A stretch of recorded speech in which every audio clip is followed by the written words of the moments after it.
Listen while the makers of Rexall drug products and 10,000 independent Rexall family druggists bring you Dick Powell as Richard Diamond, private detective.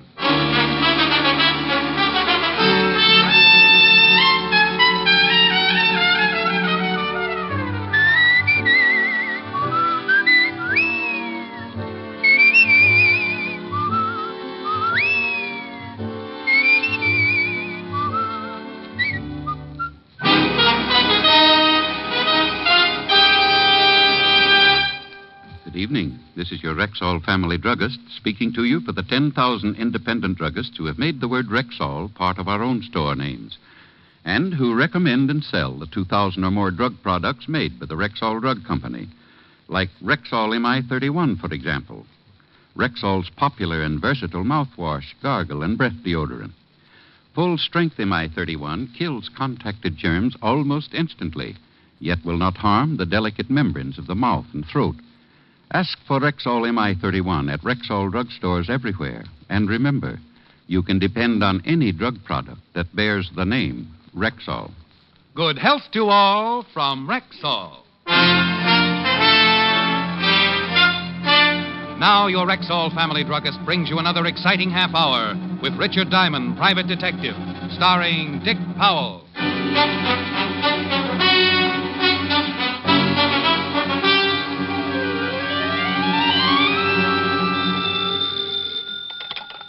Diamond Detective Agency. When it's murder or less and you're caught in a mess, if you can't pay my fee, my advice is confess. Rick, you old son of a gun. This is Frank. Frank? Oh, Frank Bowers? Yeah. Oh, it's good to talk to you again, Rick. How you been? Well, no complaints, Frank. What's with you? Doing great, Rick. Just great. Bought me a half interest in a gym here in town. Yeah? Sell all your fighters? Oh, all but one. Boy by the name of Max Farmer. Say, he's going to the main event tonight. You want to catch him? Well, all depends. Who's throwing him? No, Rick, no. This boy's really good. Say, why don't you drop by the arena tonight? Oh, sorry, Frank. I got a date, and she hates the sight of blood. Talk her into it, boy. I'll leave a couple of passes for you at the gate. Passes? Yeah, sure.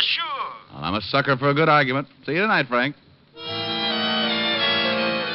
That night, I led Helen to our seats at ringside.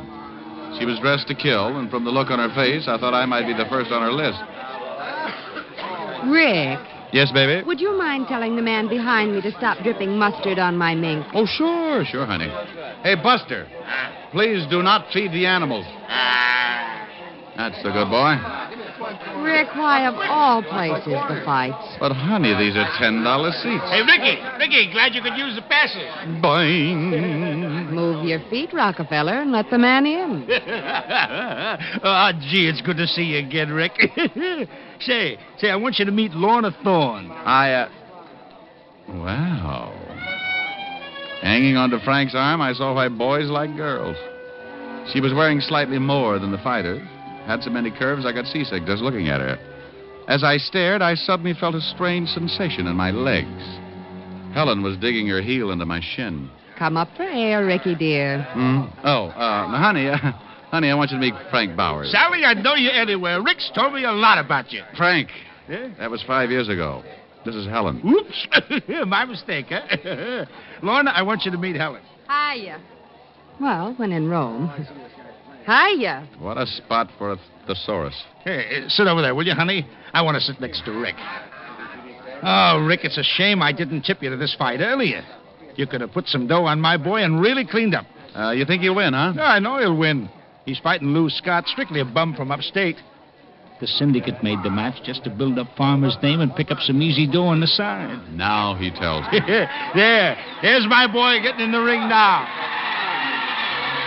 I watched Max Farmer climb through the ropes, stop, smile at the television cameras, then at the crowd, and then at the cameras again. If the people at home thought they were seeing a reissue of The Hairy Ape, then television had improved. Because that's exactly how Max looked. Ladies and gentlemen, this is your main event. 10 rounds of boxing. In the white corner, wearing black trunks, weighing 175, and hailing from Buffalo, Lou Scott.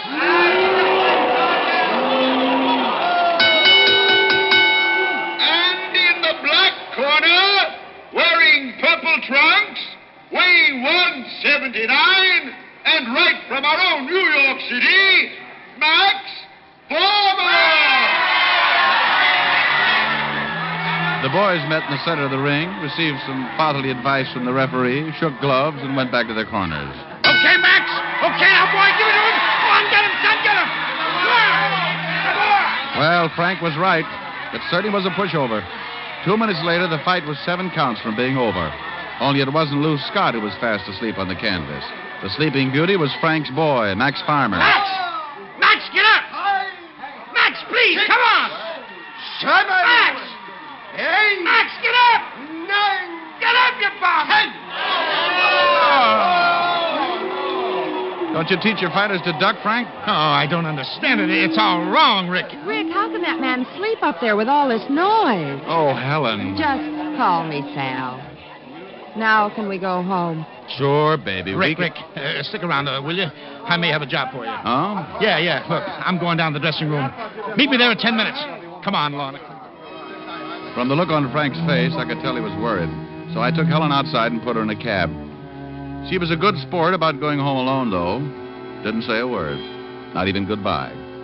Then I went back inside and made my way to Farmer's dressing room. Come on. Inside, I could hear Frank's angry voice. All right, so you won't tell me who. But you ain't gonna get away with this, Max. I'll find out, and when I do, you'll be back there. Frank! I'll be right out, Rick. And remember this, you bum. We're through. See, through! Hello, Rick. Aren't you a little tough on the guy just for losing a fight? Farmer lost that fight before he ever got into the ring. It was fixed. Well, that's strong talk, Frank. Got anything to back it up? Look, I know this boy. I trained him myself. He could have won tonight's fight with his eyes shut. Somebody paid him to take a dive. Maybe it was his own idea. Max don't get ideas. He's too dumb. Whew. Rick, I want you to find out who is behind this fix. Well, you make it sound simple. Got any leads? Maybe. Drop by the gym the first thing in the morning, and we'll start from there.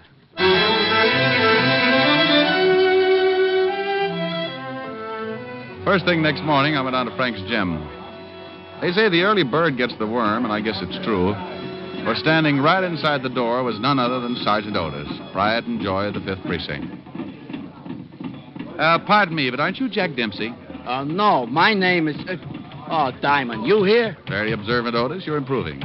Learned to blow a whistle yet? Oh, why do I always have to run into you? Aren't you afraid to be out without your keeper? Where's Walt? Frank, what are you doing here? Oh, hi, Walt. Hi. Well, I've got a client here. What's your excuse? Routine check on a suicide. Guy by the name of Frank Bowers leaped from the Brooklyn Bridge. What? Frank Bowers? Yeah, know him? Yeah. Walt, are you sure about this? It's open and shut. 3 witnesses saw him do it. We pulled his body out of the river this morning. Oh, I can't believe it. Frank had no reason to kill himself. I was with him all last evening. That's a good reason. Shut up, Otis. Sorry, Rick, but these things happen. No, not to guys like Frank. He was no quitter. You sure about those witnesses? They're ordinary citizens, Rick. We took their statements this morning. That still sounds phony, Walt. Look, Rick, I know it's hard to believe a friend would take the easy way out, but in this case, it's a fact. Walt, Frank was a good friend. And before I believe he killed himself, someone's got to convince me. All right. Otis, drive Diamond out to those witnesses' homes. I'll walk back to the office. Oh, Lieutenant, why do you always pick on me? Fate, Otis. Don't fight it. It's bigger than us. Come on. Otis drove like a madman, which was strictly in character. The first witness, a butcher named Henry Burton, was at work. But the butcher's wife, a typical homemaker, gave us her version of Frank's death. And just like I told the police, off went the overcoat and over he went. Oh, it was awful. The woman trembled, Otis gloated, and I grabbed my hat. Her husband worked at a nearby market, and their stories checked. That took care of the first 2 witnesses. Then we drove to the home of Bill Voss, the third and final witness. Well, I was coming home from a late movie, and I started across the Manhattan approach to the bridge. This guy, Bowers, was about 10 yards in front of me. It was foggy, and I couldn't see him very well. But I could make him out when he stopped. He threw off his topcoat, climbed the guardrail, and dived in. I yelled, but it was too late. I'm the one who called the police. The stories all checked, but I still wasn't convinced. So I had Otis drop me off at Frank's gym. If Frank did kill himself, then there had to be a reason. I decided to check on Frank's partner, one Ben Lamb. I found him in his office. It's too bad about Frank. Lamb, what about the business here? Any trouble that might explain why Frank did it? No, everything's running smoothly here. Of course, it was last night's fight, but that's out of the question. Well, then maybe it's an answer. Keep talking. Yeah, the syndicate is looking for whoever fixed last night's fight. They play kind of rough when they're mad, and, well, maybe Frank was afraid of what they might do to him. Huh? You mean he'd kill himself just to save them a bullet? Nah, that's false economy. It's just a thought. Forget it. I have. But I take it you think Frank was behind the fix. I didn't say that. But Farmer couldn't plan it himself. He's too dumb. And Frank was too smart. I said it. It's just a thought. That you may be partly right. Maybe Frank's death does have something to do with last night's fight. Is Max Farmer around? I saw him outside earlier. Thanks. Mr. Diamond, might I ask what makes you so interested in Frank's suicide? Was it suicide, Mr. Lamb? Well, wasn't it suicide? I ask you first. See you around, Lamb.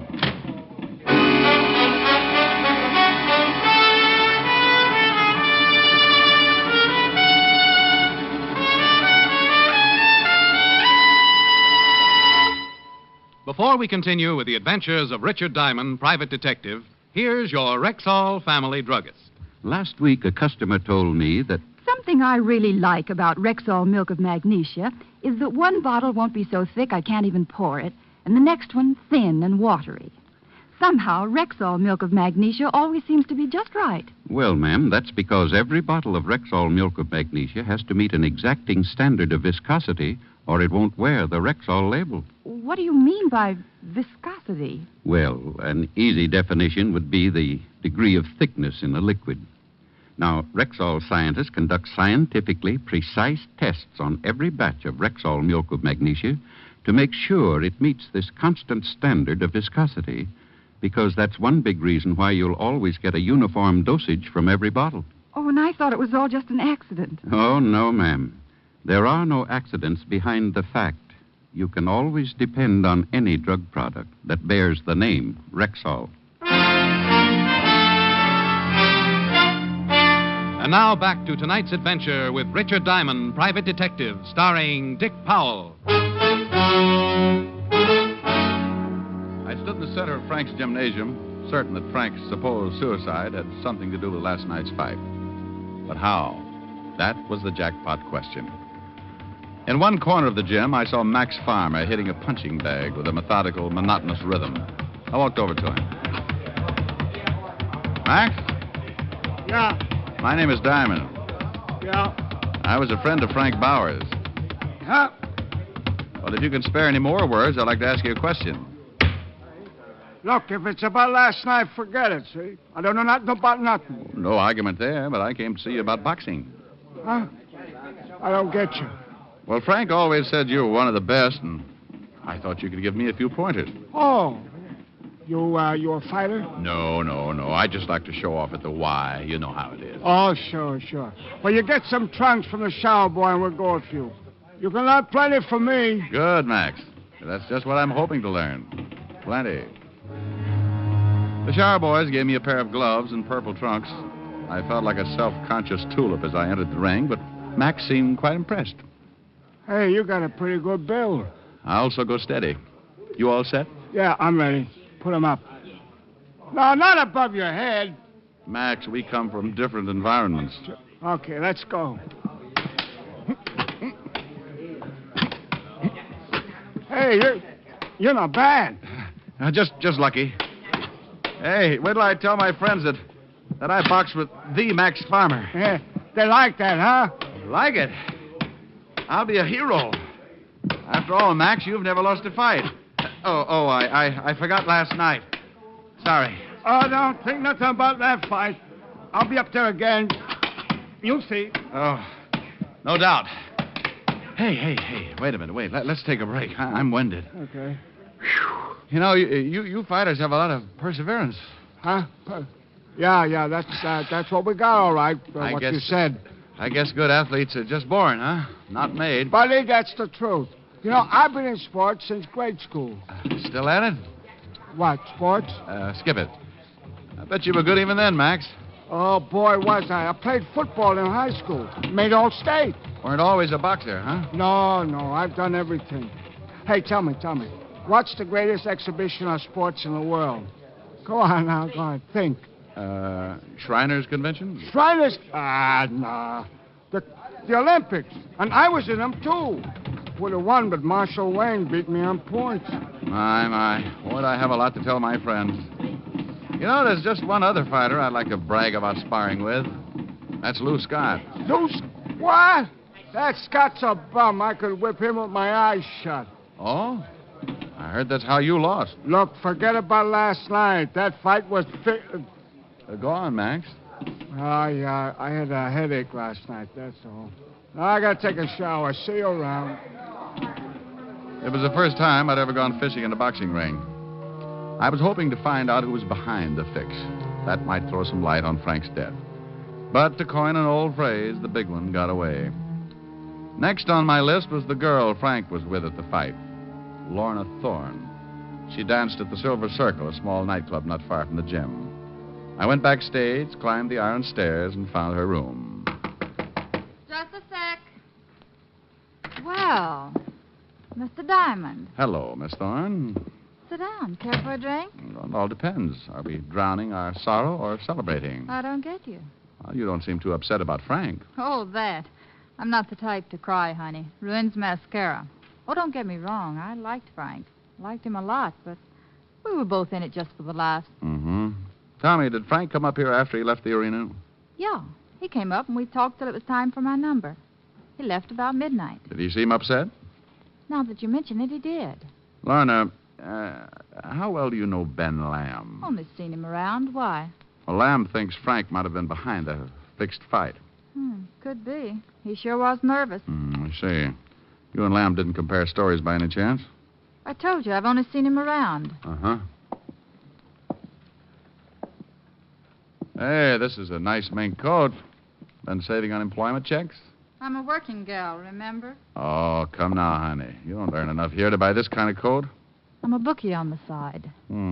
Fedderson's Furriers on the label. That's real richy, kid. Thanks. Now I gotta change. Okay. Oh, don't run off. I'll only be a minute. Some other time, honey. Suit yourself. I'll be around. I'll bet you will.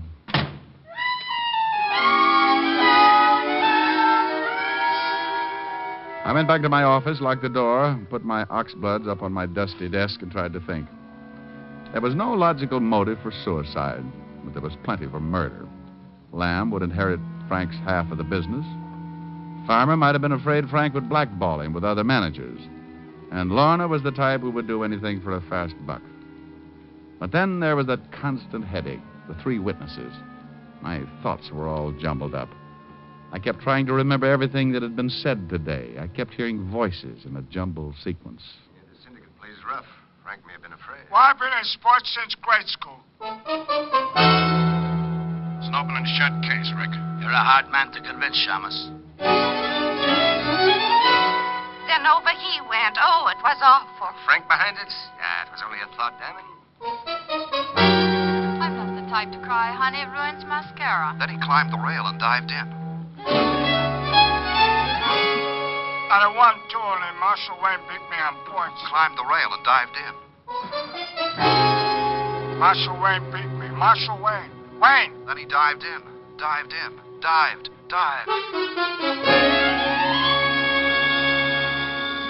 I had it. I knew how Frank was killed. Hello? Mr. Diamond, this is Francis. It was Helen's butler calling to invite me to dinner that evening. He said something about Helen expecting me, but I wasn't listening. I kept hearing that witness say Frank dived in. It was the answer to the whole thing. Mr. Diamond, sir, are you listening? Francis, if you were going to commit suicide... Sure, sir. I beg your pardon, sir. Look, if you were going to kill yourself from the Brooklyn Bridge, what would you do? Oh, dear. I'd reconsider. No, Francis. If you really were, would you jump or would you dive? Why, I'd probably jump, sir. Yes, I'm sure I would. Well, of course. It's a natural thing to do. See you later, Francis. The pieces began to fall into place. I remembered something Max Farmer had said earlier. Marshall Wayne had beaten him on points. Marshall Wayne. I had associated that name with boxing, but now... I checked in the sports almanac. Listed under the 36 Olympics, I found Marshall Wayne won the high diving competition that year, and Max had competed with him. Now I was certain. First, I put in a call to Fedderson's Furriers for some information. So far, so good. Then I called Walt and told him to meet me at the gym. It was closing time when I got there, and most of the fighters were leaving, but I caught sight of Max Farmer as he made his way out of the showers. How's the water, Max? Huh?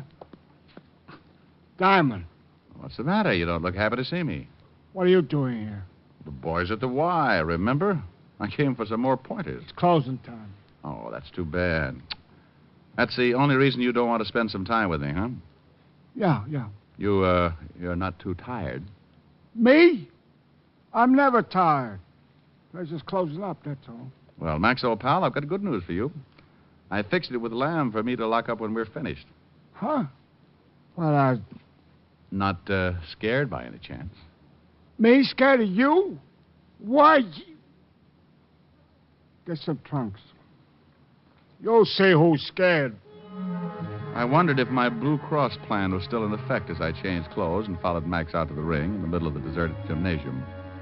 Max had an ugly scowl on his face, and I knew that this time he would pull no punches.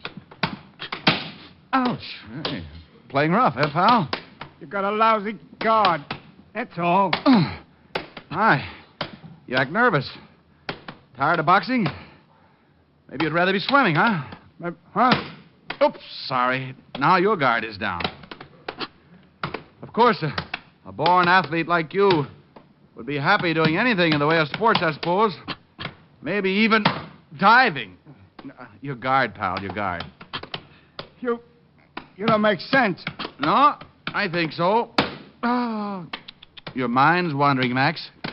Keep your guard up.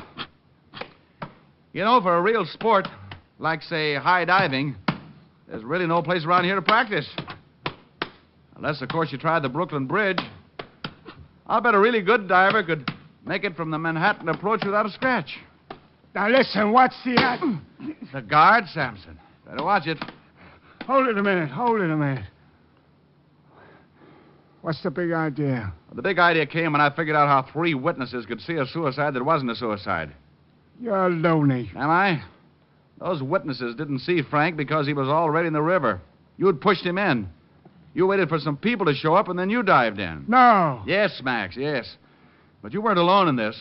Someone had to talk you into taking a dive in the fight, and a different kind later on. You'd have thrown the fight for any man's money, but you'd only risk your neck for a particular species. Female. Men are funny that way. It ain't true. Max, Lorna confessed an hour ago. What? I'll kill you for this. That's your 3rd and final dive, Max. That's a nice right cross, Rick. Oh, I seen better. Ah, the little boy's in blue. About time. Walt, when Joe Palooka here wakes up, I think he'll confess. He believes the girl already did. Yeah, so I heard. Rick, how did you figure her in this mess? Well, like most females, she couldn't wait for a mink coat. According to Fedderson's Furrier, she bought an expensive coat the day after the fight, paid cash for it. These amateur criminals. Yeah, someone had to be the brains behind Max's action, so I put 2 and 2 together and got 2. Max and Lorna. Yeah. Otis, go pick up Lorna Thorne. Well, stop fixing your tie and move. Oh, let him alone, Walt. First date he's had in years.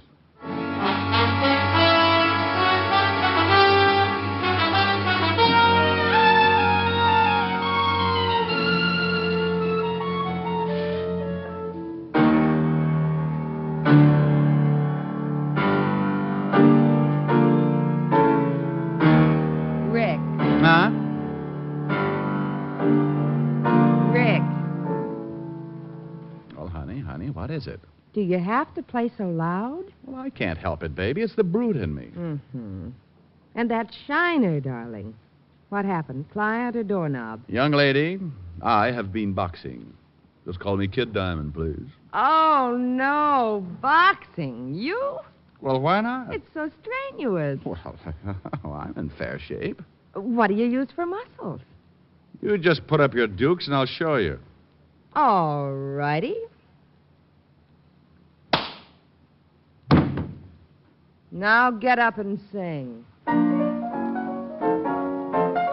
I'm young and healthy, and you've got charm. It'd really be a sin not to have you in my arms. I'm young and healthy, and so are you. When the moon is in the sky, tell me what am I to do?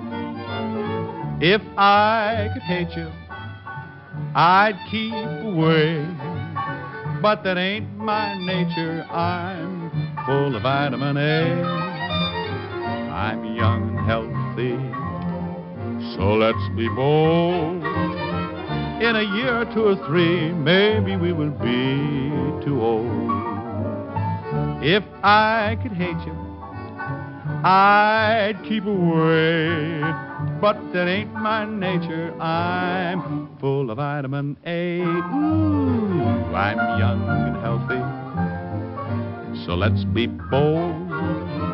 In a year or 2 or 3, maybe we will be too old. Rick, I'm sorry I hit you so hard, but you're such a show-off. Now, look, honey, you got the wrong idea about this whole... Begging your pardon, Mr. Diamond, sir, but I just wanted to tell you that I've changed my mind. I would dive off the bridge. What, Francis? You see, I've always been afraid to dive, and, well, it would be fun just that once. Oh, no.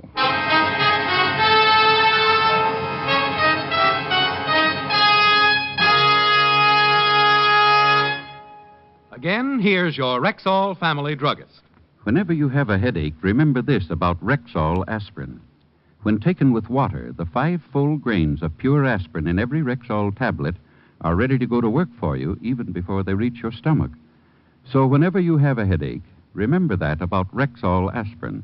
Ask for it at Rexall drugstores everywhere. And remember always, you can depend on any drug product that bears the name Rexall.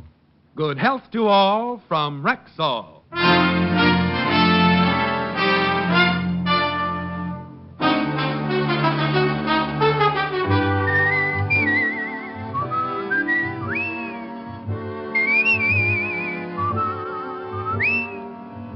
Richard Diamond, Private Detective, stars Dick Powell in the title role and is written by Richard Carr and Marvin Marks with music composed and conducted by Frank Worth. Featured in tonight's cast were Virginia Gregg, Ted DeCorsia, Wilms Herbert, Dee Tatum, Wally Mayer, Howard McNear, Hy Aberback, and Jay Novello. Richard Diamond, Private Detective, is produced and directed by Jaime Del Valle. This is Bill Foreman inviting you to be with us next Wednesday at this time when we will again bring you Dick Powell as Richard Diamond, Private Detective.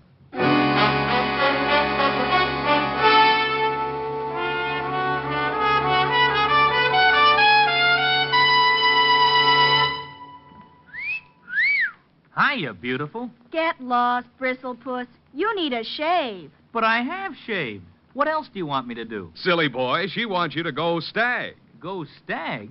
But why? Because Stag is Rexall's exclusive line of men's good grooming aids, like Stag Brushless Shave Cream. No fuss, no massage, just smooth it on, and presto, you get a clean, close shave. Your face stays smooth and whiskerless all day long. I'll do it. I'll go Stag. That's it. Join the Stag line now at Rexall drugstores everywhere. Yes, to make girls care. Go Stag. This is NBC, the National Broadcasting Company.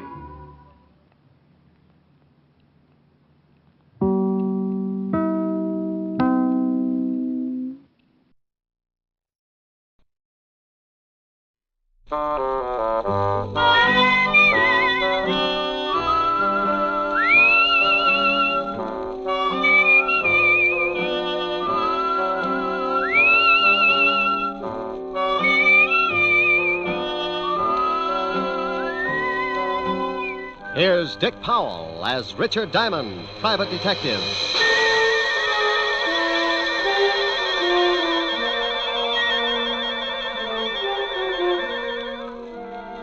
My name's Diamond, and I'm in business for a very simple reason. I like money. Oh, sure, I could do better, but I don't believe in straining myself. I might make a few bucks more, but so what? You work harder, your back gets weaker, and you take that extra couple of bucks and spend it for a brace to keep you from folding in the middle. No, I got a little one-room office that leans out over Broadway, and I'm very happy. Sometimes I get a case that lasts a week, $100 a day in expenses, and I make enough to pay the rent. Take my girl Helen Asher to dinner a couple of times and rest my feet on the desk like a prosperous businessman. I'm in partnership with a shill called Human Nature. And with him on my side, it just figures that people are going to get in trouble. Like the character who's ringing the doorbell of an apartment on the east side. He's built just right for more trouble than he can handle.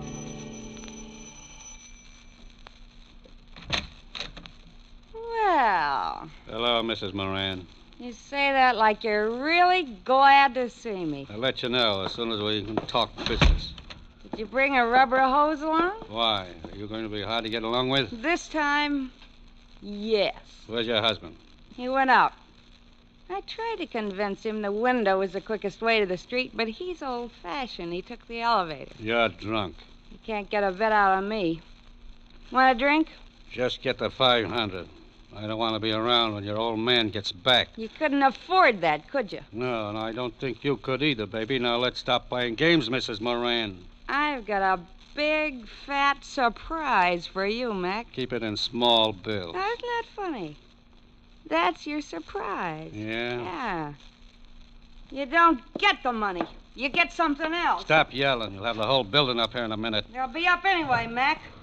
A gunshot makes people curious. Now, wait a minute. You don't have to pull a gun. I don't have to do anything. And I'm breaking myself of one habit right now. I'm through paying your dirty blackmail. Now, you know I got my orders. If I don't collect, someone else will be around. Come on, give me the gun. Sure. A piece at a time. Oh. I need a drink.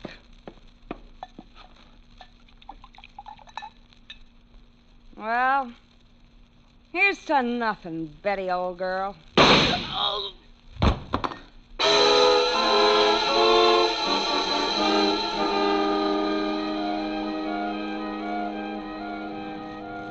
Extra, extra, read all about it. Mac Grayson shot to death in blackmail plot.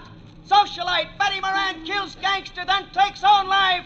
Read all about it. Paper. Hey, kid. Oh, paper, mister? Yeah. Hey, keep the chair. Oh, thanks. Wealthy wife of William Moran kills... Well, I have to call Mr. Moran. No sense to lose a good source of income.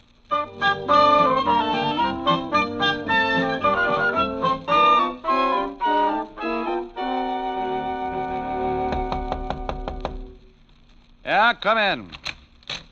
Mr. Diamond? Over here. Oh, this clothesline, I couldn't see you. You always do your laundry in your office? Free soap. Pull up a chair, Mr. Moran. William Moran. Oh. Nice pair of Argyles. One of my old clients. Sends them down from Sing Sing. Have you read the morning papers, Mr. Diamond? I haven't had time. Took some throw rugs down to the laundromat before I started on the socks. My wife died last night. What did you eat for breakfast? Why, pancakes and eggs? Why? You must eat a whole pig when you're not in mourning. How did she die? She was shot to death. Couldn't she get 2 people for a pyramid club? She was being blackmailed. It's usually the other way around. The victim shoots the blackmailer. She did that. His name was Mac Grayson. Hmm? I want you to find the other man behind this blackmail ring. Oh, what makes you think there was more than one? I received an anonymous phone call this morning. It was from a man who said he was a friend of Mac Grayson. He made it perfectly clear that he was going to continue with the blackmail. You, know what they had on your wife? She was a very wealthy woman, Mr. Diamond. Before she married me, she was rather wild. Well, they get that way sometimes. There were some letters. Why don't you go to the police? As far as they're concerned, the case is closed. They say it's a murder and a suicide, and that's that. But I want to get the people who drove my wife to suicide. Okay, Mr. Moran, but if you want me to try and dig up your blackmailers, my fee is rather high. I want to start sending my laundry out. Money is no object. That's the nicest thing you could have said.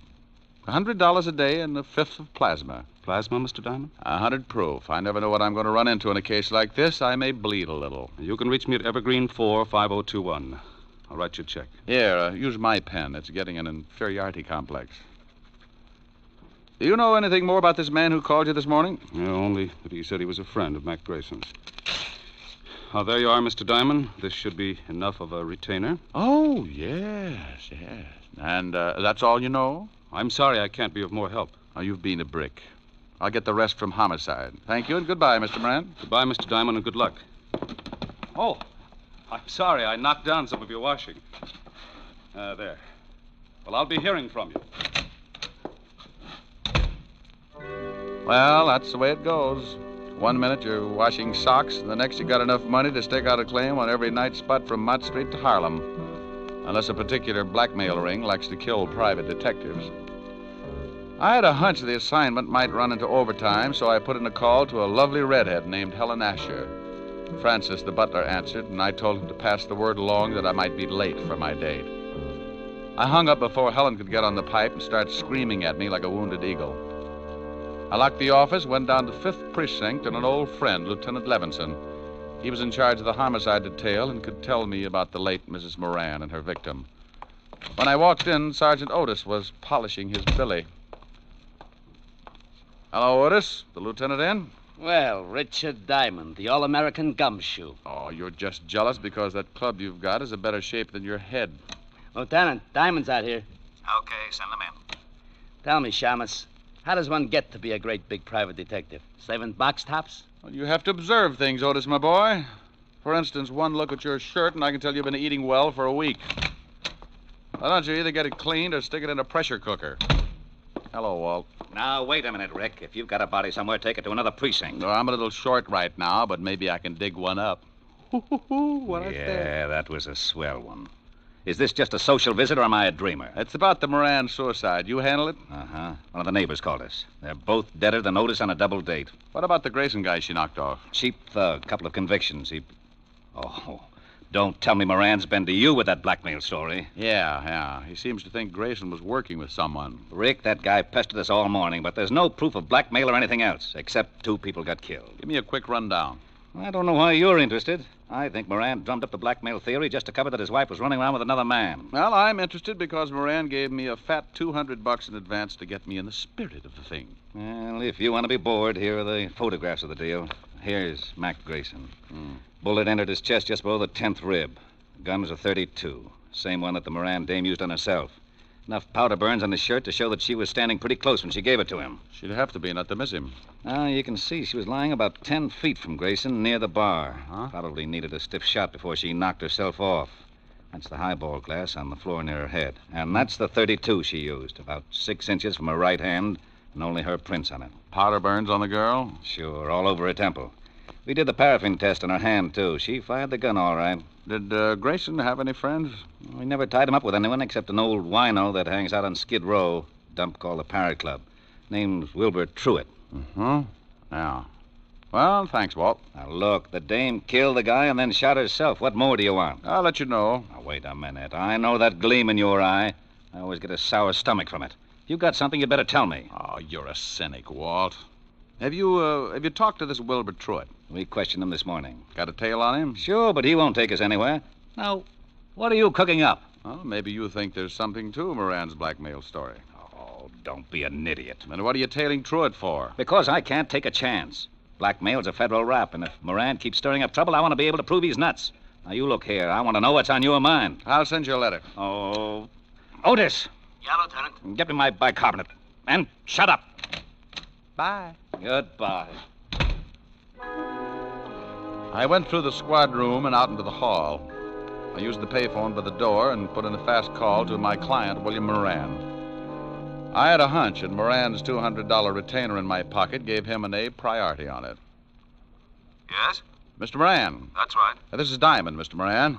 I've got a lead on someone who knew Mac Grayson. Well, that's fine, Mr. Diamond. Who is it? The guy who hangs out on Skid Row, named Wilbur Truitt.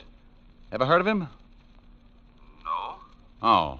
Well, he might have been the one who phoned you this morning. I think I'll go down and find out. Good. You'll keep in touch, won't you? Oh, as long as I'm on the case. Goodbye, Mr. Moran.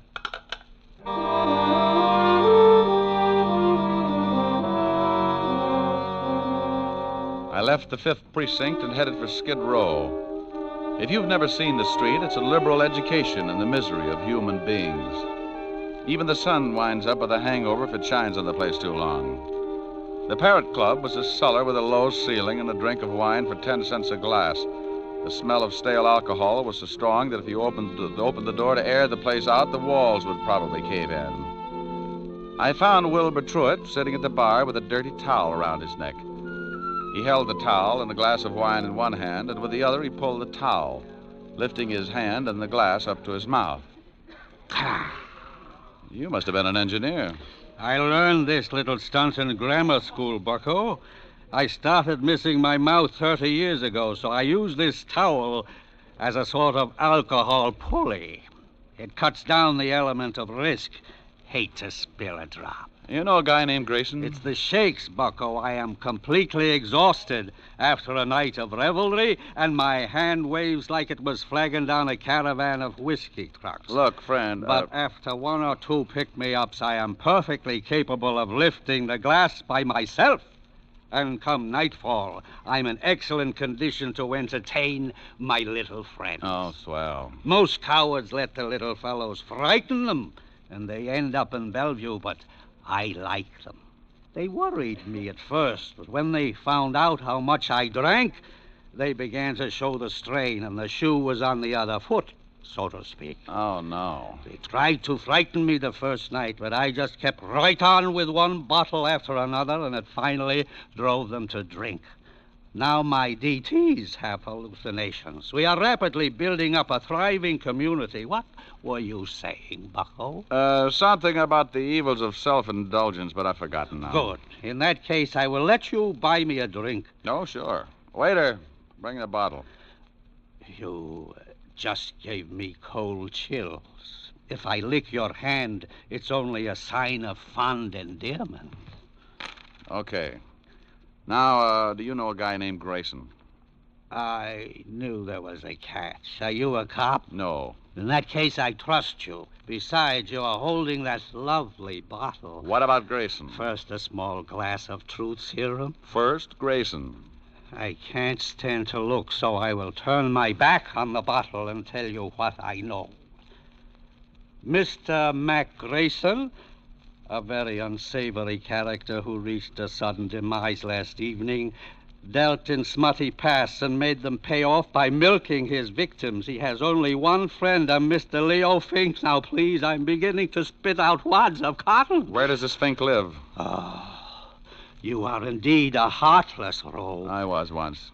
You aren't by any chance a spy from the Purity League? You get the bottle when I find out where Leo Fink lives. 1120 2nd Avenue now, please. Yeah, here you are.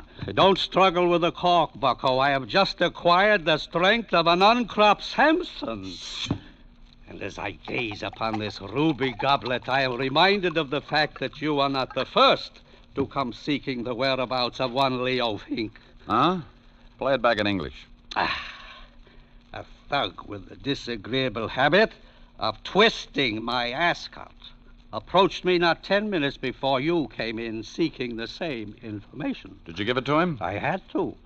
One more pull on my tie, and dissipation would have been a thing of the past. Thanks, Wilbur. Here, buy yourself another jug. Oh, bless you. And good morrow, cousin. Here's to my love. Oh, true apothecary, thy drugs are quick. Thus, with a kiss, I die.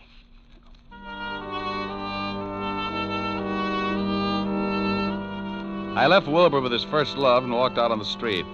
I grabbed a cab and headed for Leo Fink's address. All the way over, I kept thinking how wonderful fresh air really was. When we finally got there, I paid off the cabbie and looked at my watch. It was 4:30, and the city was turning soft and mellow as the sun started giving up behind the tall buildings. I got that lousy feeling again when I looked across the street. A prowl car was parked at the curb, and it looked like Homicide's private limousine. Something was wrong. I went up to Fink's apartment in a hurry. Yeah? What do you want, Shamus? Well, good afternoon, Sergeant. I'm taking the census. How long ago did you die, sir? Very funny, Diamond. Otis, who is that? Diamond, who else? I didn't ask for a quick quiz on well-known personalities. Let him in. Yeah, Lieutenant. Shame on you, Otis. You'll never make an Eagle Scout. Hello, Rick. What do you want? I'll bet he's dead. You'll bet who's dead? You know who's dead. Sure, I know who's dead. Who do you think is dead? The guy I came up here to see. Well, who did you come up to see? Well, I think it's the guy who's dead. Don't you know? No, I ask you. Well, I'm telling you. You told me nothing. Look, why are you up here? Because I'm looking for a guy. What guy? I think it's the guy who's dead. Who's dead? Oh, he's on third. Don't you know? I think I know, Lieutenant. You shut up. Of course I know. Well, all right. If you're going to hold out on your old pal... Now, wait a minute. How did we get into this thing? Otis! Here's your bicarbonate, all mixed. All right, now let's start again. Walt, who's dead? Oh, let's not have two bodies up here. The guy's name is Fink. Leo Fink. Why didn't you say that in the first place? Because I don't have to do anything I don't want to do. Walt. Lieutenant Levinson. Now, what are you doing up here? Well, I came up to see Leo Fink, that's all. Well, he's in the other room. If he spills anything, don't believe it. He's been dead for 10 minutes. That's too bad. He knew Mac Grayson. Yeah, how did you find out? That sweet old gentleman you sent me over to, Wilbur Truitt. Oh, you got something out of him, huh? What else did he tell you? Nothing, but we struck up quite a friendship. I'm going to go back over and see what another bottle of wine will do to his memory. I'd better haul him in. Oh, don't do it, Walt. Don't do it. I can find out things a lot quicker. Shh. I got a system. Okay, but keep me posted. I've got to clean up here. How did Fink get it? 2 bullets in the head. No idea who gave it to him. They used a Luger, I think. Hey, have you questioned Otis? Oh, go on. Get out of here. Walt, tell me, did you check the prints on that highball glass next to Mrs. Moran to find out whether they were from her right or left hand? Now, what difference does it make? I'll let you know. Now, you wait a minute. No, I can't. I'm behind schedule now. Bye. Oh, Otis!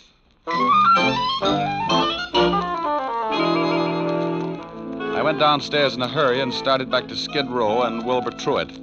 I turned a corner and had a quick change of heart. That's far enough, Shamus.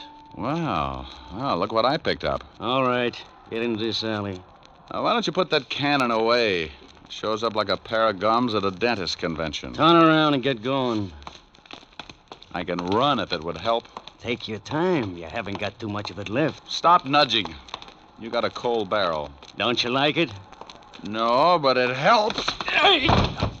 A lesson in the manly art of self-defense. Next time, don't get so close with a gun.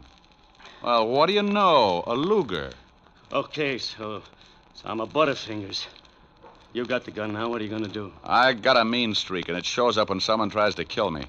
I'm going to ask a couple of questions, and if you don't answer them, you'll wish you'd picked on an octopus. Now get up. Oh, you're a big one. Now, who sent you after me? I don't know. Who sent you after me? Honest, I don't know. Oh, wait a second. All right. The guy told me on the phone his name was Jones. Sure, first name's John. Wait. I know it's a phony, but he was recommended. You get paid for your work, don't you? Yeah, but this one I collect after the job. Where? I thought you'd gotten over that stubborn streak. Okay. The 8 o'clock ferry to Staten Island. He's going to slip me 2 bills. And you don't know his right name? No. Did you know Mac Grayson? I heard of him, but I never met him. Are you as handy with a .32 as you are with that Luger? Huh? Forget it. Next question. Who killed Leo Fink?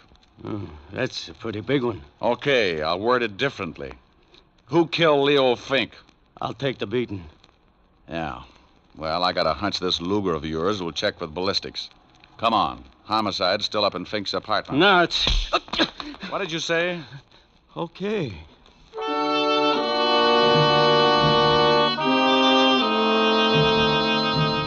I hustled Louis up to Walt and left him handcuffed to Sergeant Otis. They deserved each other. Louis said he was going to be paid off at 8 o'clock, and my watch said it was 7:15. That gave me 45 minutes to check at homicide and still catch the ferry to Staten Island. The fingerprint man at the 5th Precinct put the prints from the highball glass under a microscope and told me what I wanted to know. My hunch had been right. So I grabbed a cab, and 20 minutes later, I was paying for my ticket at the ferry landing. A thick, wet fog was beginning to roll in off the river, and by 8 o'clock, it was hard to even see your watch.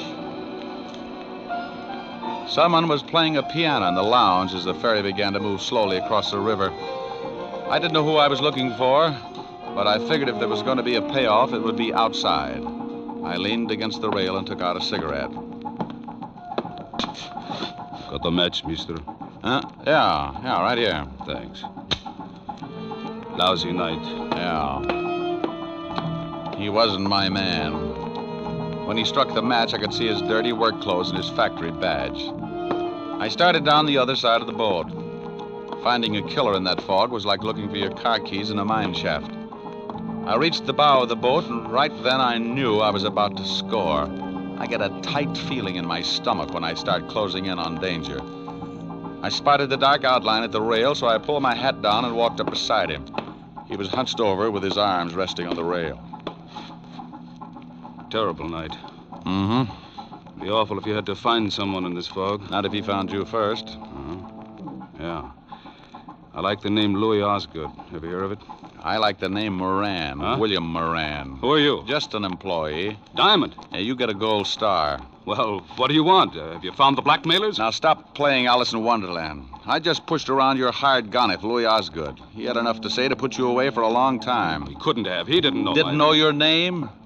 Who murdered your wife, you or Louis Osgood? Why do you say murder? The police said it was suicide. Well, I got news for you, Buster. Homicide just changed its mind. I checked and found out that the highball glass near her head was covered with prints from her right hand. What does that prove? It proves that to take her own life, she'd have to have fingers a foot long. The prints on the gun were also from her right hand. You're going to tell me that your wife shot herself while holding a highball glass in the same hand? That's not my problem, Mr. Diamond. Well, I think it is. If Louis Osgood didn't shoot her, that leaves just one suspect, you. Now, let's take a walk back to the cabin. I want to keep an eye on you for homicide. All right. This is where I leave you, Mr. Diamond. Hey, come here. I hadn't thought he'd make a break, but as long as he had a gun and knew how to use it, I could understand why he did. I got my gun out and took off after him. I expected him to go over the side and in the fog, and he'd have a good chance. But when a guy gets cornered, he does funny things. I never would have spotted him, but he threw open a door and framed himself in the light from the inside. I must have caught him because I saw him start to fold and stagger through the door. I took my time getting there. A wounded man with a gun can get pretty mean sometimes. The door swung back and forth with the motion of the boat, and I could hear the sound of the engines. He'd gone down in the engine room, so I dropped to my knees and went in after him. A long, polished ladder led down to the big diesels below, and I knew I'd hit him with the first shot because there was a bright red trail of blood leading down the ladder and behind the churning machinery. Moran! Oh, Moran, come on out! You can't get out of here. Come and get me, Diamond. I don't like being slapped around, and I'm going to see that you get yours. He was somewhere off to my left and keeping himself hidden. A catwalk circled the engine room, so I pulled an old stunt. I took a wrench off the wall and tossed it down the metal ladder. I watched for his gun flashes, and when I spotted his position, I got down on my stomach and crawled along the catwalk until I was directly over his head. He was sitting in a lot of blood, and he didn't look like he had long to go. Come on, Diamond. I know you're down here. Surprise. Look at the birdie. What? Don't try it.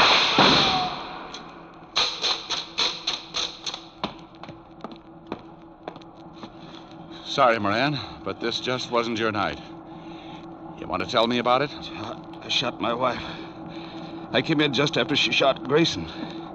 And she was standing at the bar with her back to me, mixing a drink. She dropped the gun by Grayson's body, so I picked it up and shot her. Wiped my prints off and put hers on it. Why did you do it? I hated her. She had money. I found some letters and turned them over to Mac Grayson, the well-known blackmailer. I wanted him to drive her crazy until she drank herself into a sanitarium, and then I'd have her money.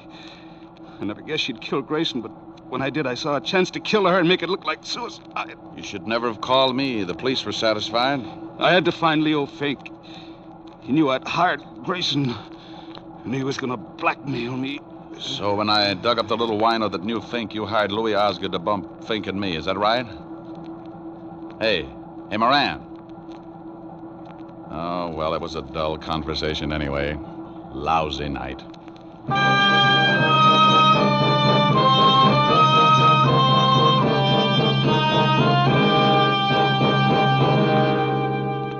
The captain came and helped me carry him up to the deck. Back at the ferry landing, I called Walt Levinson and told him the whole story. I didn't wait around. I just hung up in the middle of his lecture on good behavior and started walking. A stiff breeze was kicking up and pushing the fog back where it came from. After a good round of murder, a guy likes to relax. And I knew just the place to curl up and get my fur brushed. I grabbed a cab and headed for 975 Park Avenue, and the only girl in the world who looked better than her $10 million bank account. Oh, good evening, Mr. Diamond. Hello, Francis. Is Miss Asher in? Yes, sir. She's in the library.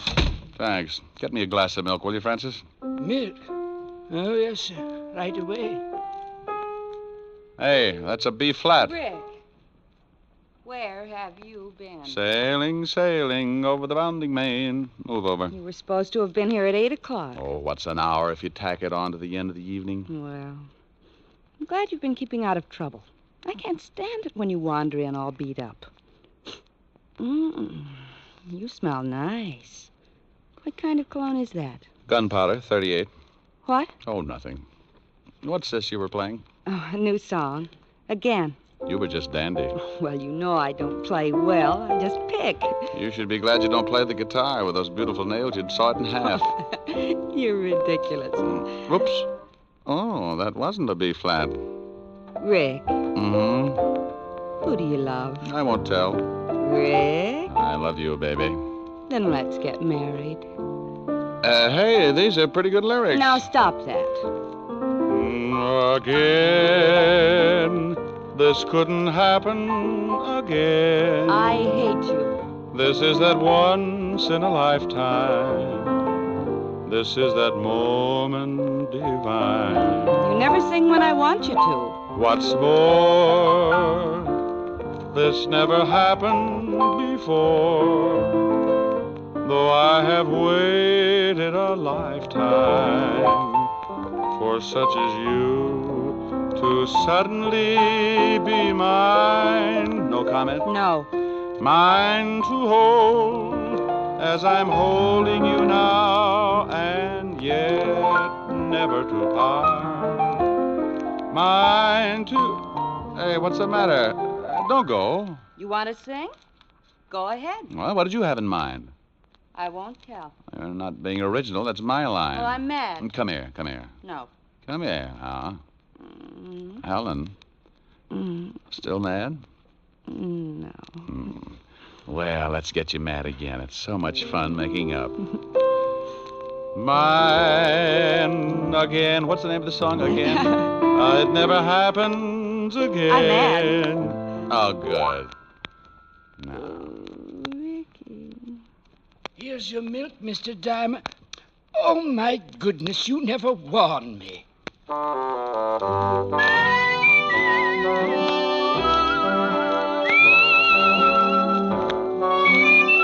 You have just heard Richard Diamond, Private Detective, starring Dick Powell. Helen was played by Virginia Gregg, Lieutenant Levinson by Ed Begley. Also in our cast were Wilms Herbert, Tal Avery, Herbert Butterfield, and Jack Petruzzi. Music was under the direction of David Baskerville. Richard Diamond is written by Blake Edwards and directed by William P. Rousseau. Now, this is Eddie King inviting you to be with us again at the same time next week when we will again bring you Dick Powell as Richard Diamond, Private Detective. This program has come to you from Hollywood. Now, NBC brings you a three-way cavalcade of grand comedy with Phil Harris and Alice Faye, Fred Allen and Henry Morgan, all following in fast succession over most of these NBC stations. This is NBC, the national broadcasting company.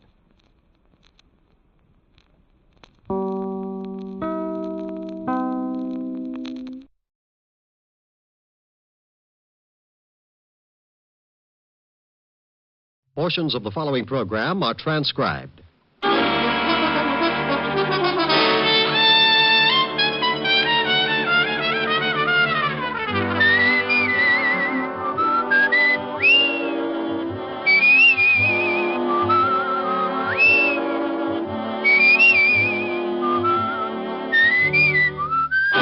Here's Dick Powell as Richard Diamond, Private Detective.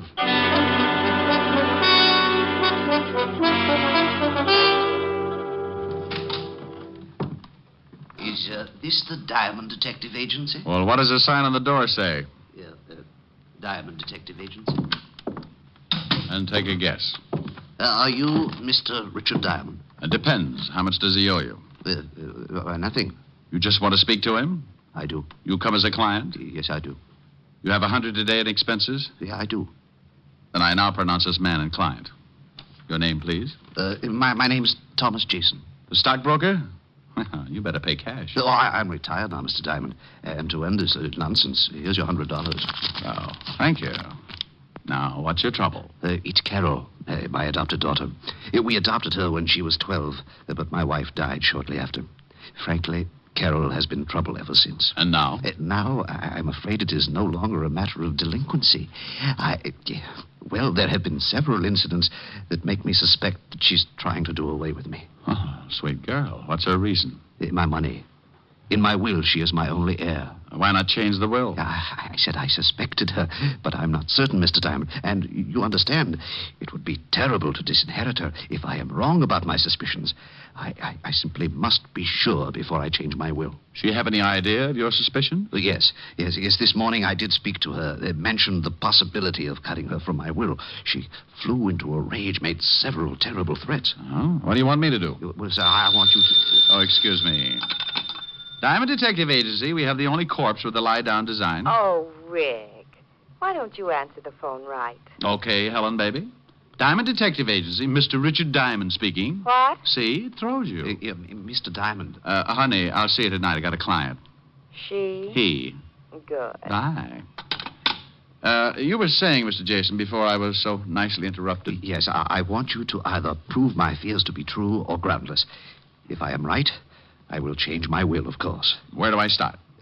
Come to my house at 3 this afternoon. Here's the address. I'll introduce you to my stepdaughter, Carol, as a business acquaintance. After you've met and talked with her, I'll give you what details I have about her threats and actions. Okay, Mr. Jason, I'll be at your place at 3 this afternoon. Good day, Mr. Diamond.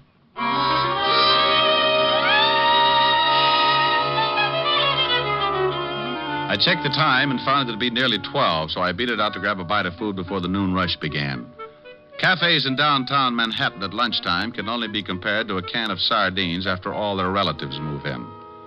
When I had downed my daily bread, I went back to the office, did a little washing, and found myself with still time to kill. So being interested in my new client's problems and always liking a clear view of a new case, I dropped in at the 5th Precinct to see what Lieutenant Levinson had on the Jason family.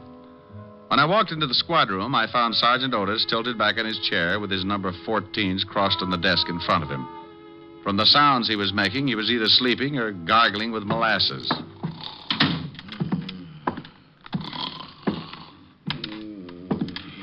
Sergeant Otis. Oh, boy. Sergeant Otis. Calm down. Otis, wake up. What? Oh, it's you, Shamus. Patrol Leader Diamond with his stout-hearted brownies who were shocked by your dreams. Shame on you. Hey, how'd you know I was dreaming about a dame? I peeked. You know, I think I'll tell the lieutenant that you were sleeping on the job. Well, no, please don't do that, Shamus. You'll start me pounding the beat again. Please don't tell him. Well, maybe I'll let you off the hook, but only if you tell Walt we're pals. That might stop him from giving me the devil about ribbing you. Pals? You mean friends? Buddies. Oh, no, I couldn't stand it. Hello, Walt. Okay, so where's the body? No body. You lost one? Now, you stop that. Well, get you. All mad because I can't find a body for you. Oh, please, Rick. What do you want? I just wanted any dope you might have on the Thomas Jason family. Jason? Yeah, the broker. Oh, nothing on him, but plenty on his stepdaughter, Carol. Like what? Oh, she's a regular. Usually D&D, drunk driving, disturbing the peace. You want to see the file? Yeah, it might be worth a look. Have my pal, Otis, bring it in. Sure, up. Your what? My pal. What did you know? Otis and I are friends. Is that why he tries to hide under the desk every time he sees you coming? Call him in. See for yourself. You think I won't? Otis, get the file on Carol Jason. Bring it in here. Yeah, Lieutenant. Now we'll see. Friend, that's a laugh. It's a laugh yourself. You better be feeling good. Yeah, what do you mean by that? You'll see. Yeah, Lieutenant, here's the file. I'll take it, Otis. Thank you very much. Sergeant Otis, you have an opportunity to do me a great favor. Please, and without profanity, tell me what you think of Rick. Oh, he's nice. What? You're turning blue, Walt. I'll turn blue if I want to. What did you do to Otis? Dope him? You heard him. He thinks I'm nice. We're pals, buddies. I heard him all right, but I wouldn't believe it on a stack of police manuals. Otis, I'll give you one chance. What's this all about? The shamus told you, Lieutenant. I think he's a swell, like a great guy. Thank you, Otis, my friend. Always kidding, but a good pal. Otis, do your feet ache? My feet? Why, no, Lieutenant. Well, they will. I'm sending you to a beat. A beat? Yes, in Yonkers. Oh, no!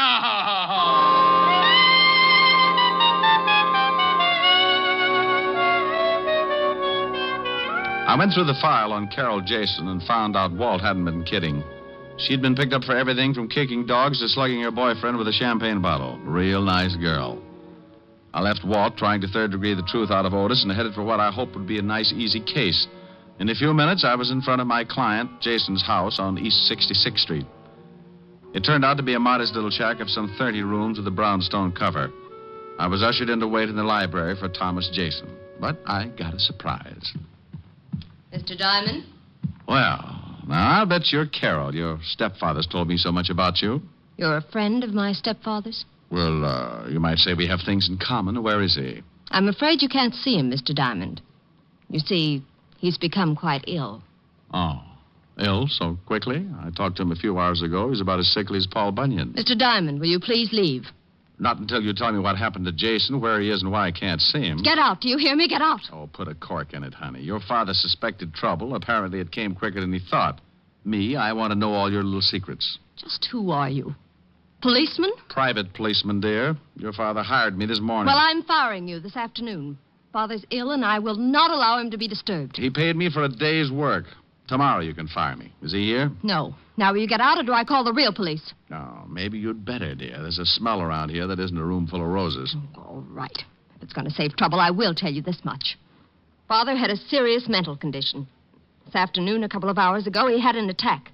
And I was forced to have him taken to a place where he could be treated properly. With what? Embalming fluid? Why, you insulting. Where was he taken? Who's the doctor? I think I've answered all the questions I need to, Mr. Diamond. My actions are entirely legal. If you persist in your insinuations, I shall see that your license is revoked and that you are charged with defamation of character. Oh, get you. You've been reading up on the law, and I'll bet I know why. All right, dear. I'll leave now. Go on, and don't come back. Temper, temper, temper. I'm going, but we'll see each other again.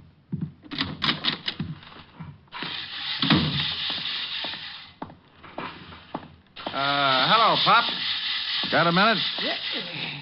Yeah, reckon so, mister. What's on your mind? Oh, questions.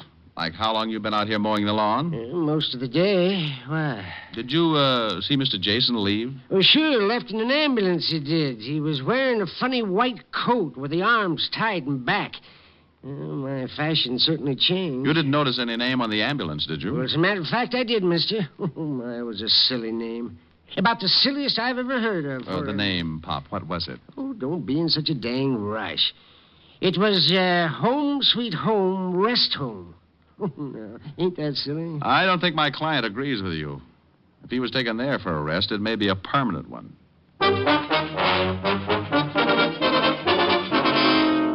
Next stop, a drugstore with a phone book. Said book gave me the address, and I was soon in Baychester, looking at something pretty swank in the way of nut houses. Home Sweet Home was 2 acres of lawn, trees, and a square white blockhouse, and all surrounded by 15 feet of spiked steel fencing.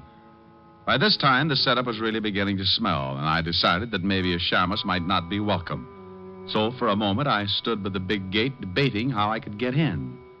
The answer was fairly simple. I rang the bell.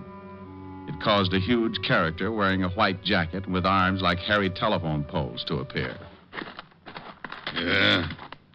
What can I do for you, mister? Let me in. Why? This is a rest home, isn't it? Yeah. Well, I want to rest. Oh, funny. Beat it. I want to speak to the doctor, King Kong. Is he in? Maybe, maybe not. Who wants him? I do. Who are you? Let's just say I'm a patient. You going to keep me out here dying of schizophrenia? Dr. Thorne is busy now. Come back later. Look, in 1 minute I start throwing fits. Think how that'll ruin your trade. Yeah, the doc wouldn't like that. Maybe you had better come in. Now, that's right neighborly of you, friend.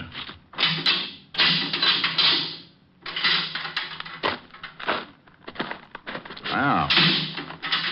Nice place. For nuts? Please. I'm a patient, remember? So, if you're a nut, I should care. If you ain't, why should you? Now, that's a homely bit of philosophy. Tell me, what do you do here? Break skulls? I don't think I like you. And I'm a nurse. What a shock this will be to Dr. Kildare. I don't know him. Now, you wouldn't. His nurses are pretty. If he had to have you as a nurse, he'd quit medicine and take up playing the glockenspiel. Sally, you're nuts. Wait here. I get the doctor. Yes, nurse. Dr. Thorne, you got a patient, I think. All right, Brazo. I am Dr. Thorne, sir. What can I do for you? He's nuts, Doc. Be quiet, Brazo. Oh, he's right, Doc. I'm nuttier than a squirrel's hideout. Well, I'm afraid I can be of no assistance, Mr. Promise you won't tell? Yes, I promise. I am Sherlock Holmes. What? H-O-L. I can spell. I'm afraid you've come to the wrong place, Mr. Holmes. This is a private sanitarium, and certain procedures must be followed. I have money I can pay, and I want to stay here. But, Mr. Holmes, you must be examined by a doctor and committed by a relative. You're a doctor. Examine me. But your relative, you can't commit yourself. Why not? I demand my rights. Oh, this is preposterous. This is not a hotel. You can't just come in and register. Tell me, who's your doctor? Where is your home? Well, look. Tell you what. You let me stay here for the day, and I'll tell you who my doctor is.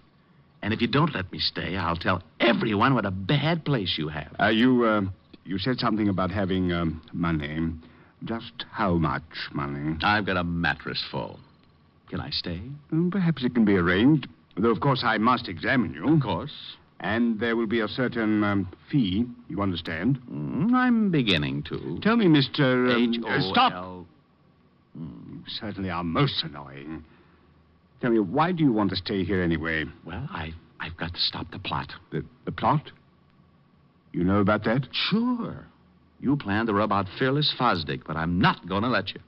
Oh, I see. Tell me, do you have any dreams? Well, of course. I have dreams about eating ice cream cones, and oh, what a mess they are. What's so messy about eating an ice cream cone? My mouth is always filled with BBs. BBs? For my air rifle, stupid. How else could I stand off the Indians? Well, what Indians? Well, the Indians who want to steal my ice cream cones. Now, why would Indians want your ice cream cones? Oh, they're mad about pistachio. You are crazy, aren't you? Brazo, take Mr. H-O-L. Oh, never mind. Take him to observation room B, Brazo. I don't have time for the examination now. Wait, can't I be with the other patients? I get lonely. Later. Come on, Sherlock. This way.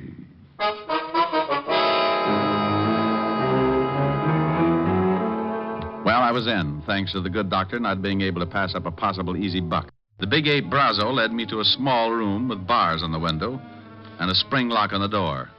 When he left, I made like a smart gumshoe and went after the lock with my penknife. Due to my early training in picking locks at the automat, I was out like Alabama. I found myself in a long hall with 7 rooms, 3 on each side and 1 at the end. I knocked on every door. Nothing. Not even Bogart. The last one had to be Jason. Are you in there, Mr. Jason? Diamond. Oh, I am glad to hear your voice. Please, get me out of here. Just take it easy. I don't have a key, and this door has a padlock on it. But you must get me out. Sure, but give me time. First, tell me what's the score. Why did they lock you up? Carol had it planned. She has paid Dr. Thorne to keep me here until I go crazy. She wants to have me judged legally insane so she can take the estate. Yeah, well, maybe I can put a few kinks in her plan. Wait, Diamond. Where are you going? There's a phone in the doctor's office. If no one's there, I'll use it to get help. Yes, but what if you can't get to the phone? And I go out and get the Marines. If I can get by that ape man, that locked gate. Don't go away. Oh, there you are, Sherlock. Oh, don't pick on me. I was only 3.5 years old. I'm upset with you, Sherlock. You oughtn't to be running around the halls like this. Well, a guy's got to have his constitutional, Brazo. Yeah, well, you're through with yours. The doc wants to examine you now. I've changed my mind. I don't think I'd like it I said here. the doc wants you. What the doc wants, he gets. Well, bully for him, but this is one time he won't. I'm leaving. I don't want to break your arm, Sherlock. No? So you don't leave until the doc says so. Well, I'm sorry to disappoint him, but certain things are necessary, like this. Oh. Now, you shouldn't act like that. I might get mad. Oh, my knuckles. What is your jaw made of? Concrete? Come on, Sherlock. Or do you want to try again? No, thanks. One busted hand is enough. And don't try to run. The gate's locked. And if I have to catch you, I'll fix your legs so you can't run again. Oh, friendly little butcher, aren't you? Right in here, Sherlock. The doc is waiting. Here he is, Doc. Good. You can go back to the office, Brazo. I won't need you. Well, you seem to be well trained as a detective, Mr. Holmes. Do you always pick locks so easily? I do better with my erector set. But you needn't examine me further. I've changed my mind. You've changed your... This is odd. First you demand in, now you want out. I just remembered I forgot to pick up my station wagon. But the Indians, you want me to help you keep them from stealing your ice cream cones, don't you? They already got them, and all my money, too. They're both gone. Your money? And you don't have any money? Not a bolivar. Now, may I go, Doctor? You're going to stay right here, Mr. Holmes. There's something peculiar about the way you've recovered from your illusions. Doc, Miss Jason to see you. She's in your office. Very well, Brazo. Stay here and guard this man, whoever he is. Holmes, H-O... Will you shut up? And make sure he stays put this time, Brazo. I have some questions I want to ask him. He won't go no place, Doc. You go ahead to the office. Well, Carol, this is a pleasant surprise. Come to visit Jason. Thorne, our plans will have to be changed. Changed? Something has come up that may cause an investigation of stepfather's illness. We can't afford to take a chance at that. But we can't let Jason go now. I had no such intentions. He must be taken care of tonight. Taken care of? But that's impossible. How could He I... must be gotten rid of. What? Oh, no. No, I didn't bargain for murder. Look, Thorne, you're in and you stay in. I've paid you $10,000. Don't forget it. But why all this sudden rush to change our plan? Why can't we A private detective came to see me this morning. He was hired by stepfather.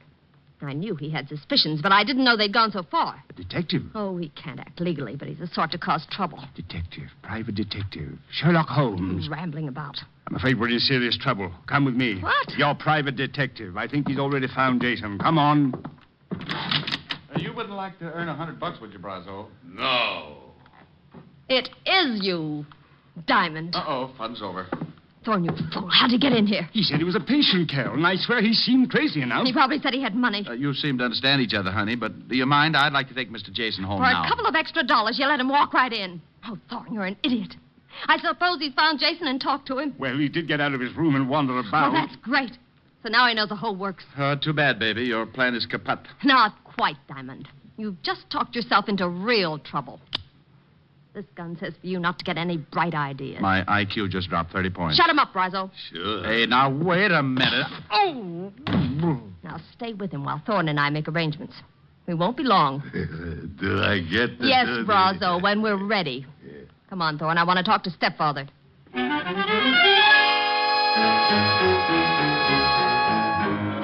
Brazo's fist was made of the same stuff as his jaw. By the time I came around, darkness had painted the window, and the room was full of shadow and Brazo. The big hulk was squatting a few feet away, paying no attention to me. So I waited till my mind was clear while I eased off my right shoe. The heel was leather with a steel plate in it. I could only hope it was harder than Brazo's skull. With the shoe in my hand behind me, I was ready. Only to have him catch me stirring. Coming to, Shamus? Yeah. Hand me my cigarettes, will you, Brazo? You need a smoke, huh? Sure. Where are they? Fell out of my pocket over there behind you. Where? I don't see it. Say, that's not... Need another?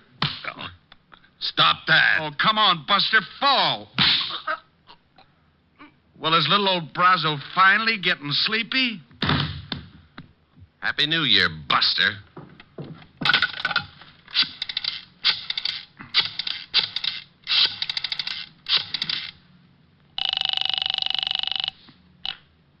Levinson, homicide. Walt, Rick, if you don't want me to be a customer of yours, get out to the Home Sweet Home Rest Home fast. What?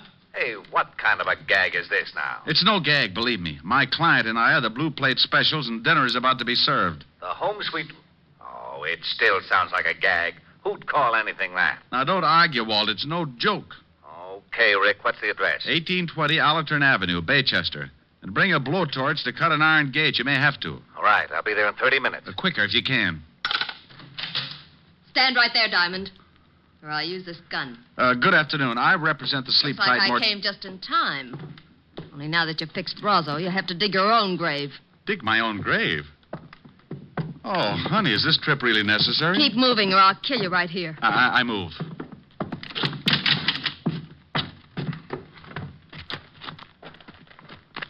Keep going. Over there behind those trees where Thorne and Jason are. Well, is Jason... He's alive, but not for long. Where's Brosno? I thought he was going to... Diamond knocked him out. They can dig their own graves. There, the shovels. Get busy. Carol, please, you may have the money, I swear. Shut up and dig. Carol, this is... Just work the shovel.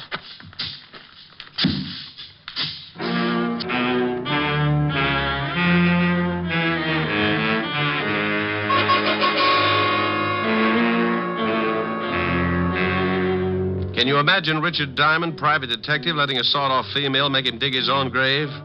You can't? Well, she did. And for a good half hour. I stalled as long as I could to give Walt Levinson the chance to get there.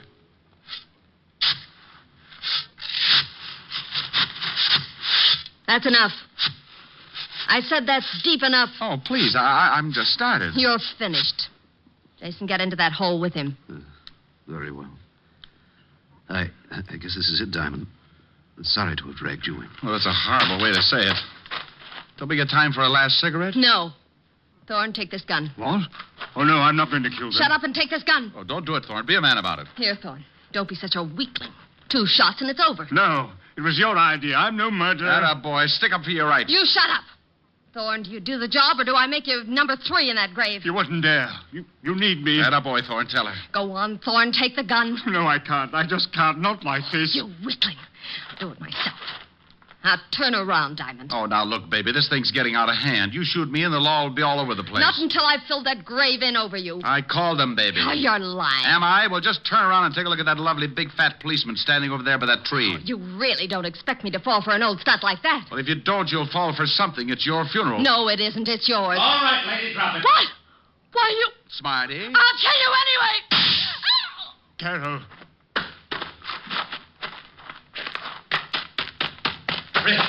Rick, what the devil's going on here? What are you doing down there? I'm looking at the girl. I think you shot her pretty bad. Who are these 2 guys? The guy with the castanet knees is Doc Thorne. Better put the cuffs on him as an accessory. But you can't do this.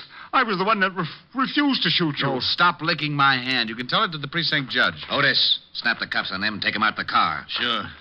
Come on, you. Now, what about this other guy? The girl's stepfather. How do you feel, Mr. Jason? Sick, Mr. Diamond. How about the girl, Rick? Shall I call the ambulance? I don't know. Carol. Carol. Well, Rick? Take your time, Walt. She's not with us.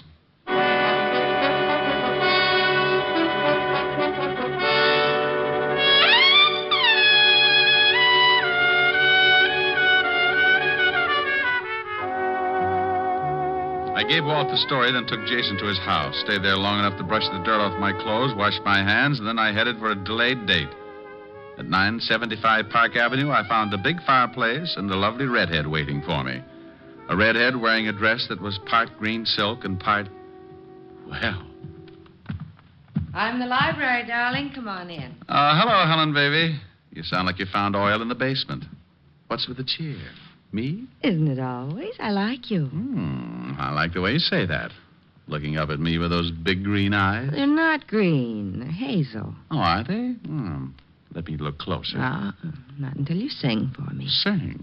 Oh, honey, I'm tired. I want to rest. No, you don't. No, over to the piano. Rick, not here. But, Helen, all I wanted to do was... I know, Rick. Oh, you've been using that Ouija board again. I don't want to sing. Now look in my eyes. Close range? Contact. I'll sing. That's better.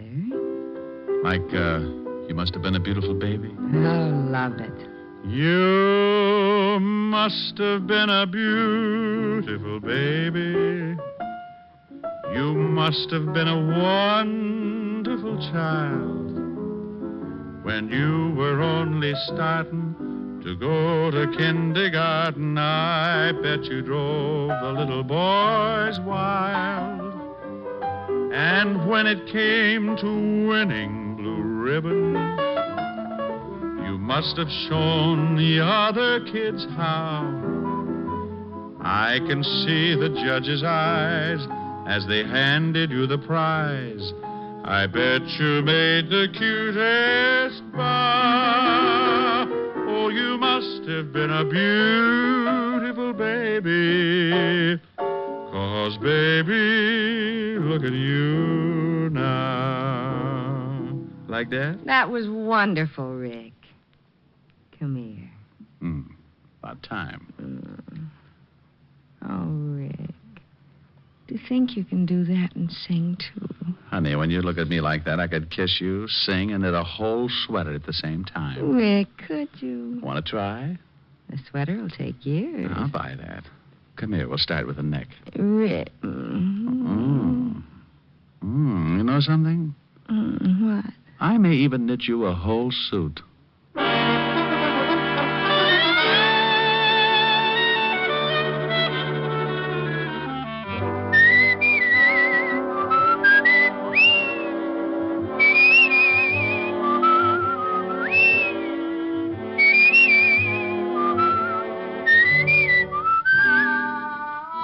You have just heard Richard Diamond, Private Detective, starring Dick Powell. Helen was played by Virginia Gregg, Lieutenant Levinson by Ed Begley. Also in our cast were Wilms Herbert, Hy Averback, Betty Moran, Howard McNear, Edwin Max, and Jay Novello. Music was under the direction of Frank Worth. Tonight's story was written by Herb Purdom and edited and directed by Blake Edwards. Portions were transcribed. Dick Powell soon will be seen in the screen version of the best-selling novel, Mrs. Mike. Now, this is Eddie King inviting you to be with us again at the same time next week when we will again bring you Dick Powell as Richard Diamond, Private Detective.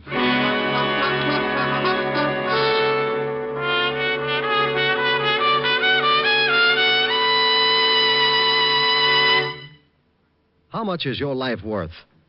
Think about that for a minute. Is it worth a little care? Well, that's all that's needed to protect it on America's streets and highways. Only your careful driving and your acceptance of personal responsibility for your own life can guard you from the dangers of the road.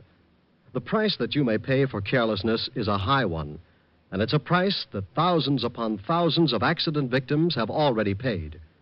Their gamble with death behind the wheel is a stark warning. A warning that an accident can happen to you. Last year alone, some 32,000 persons were killed in traffic accidents, and well over 1 million others were injured. Smash-ups have averaged more than 1 a minute, every minute of the day and night. These are the facts of traffic dangers. As for the facts of traffic safety, well, they all boil down to just 2 facts. Careful driving by automobile owners, careful walking by pedestrians. So drive carefully, walk carefully. The care you take may save a life, and that life may be your own. Saturday night is packed with entertainment when you stay tuned to NBC's star lineup of shows. Each Saturday, make it a point to listen to NBC. You'll hear Hollywood Star Theater, Ralph Edwards' Truth or Consequences, Your Hit Parade, A Day in the Life of Dennis Day, The Judy Canova Show, Grand Ole Opry, and songs by Morton Downey. Now, stay tuned for Lionel Barrymore and Hollywood Star Theater on NBC.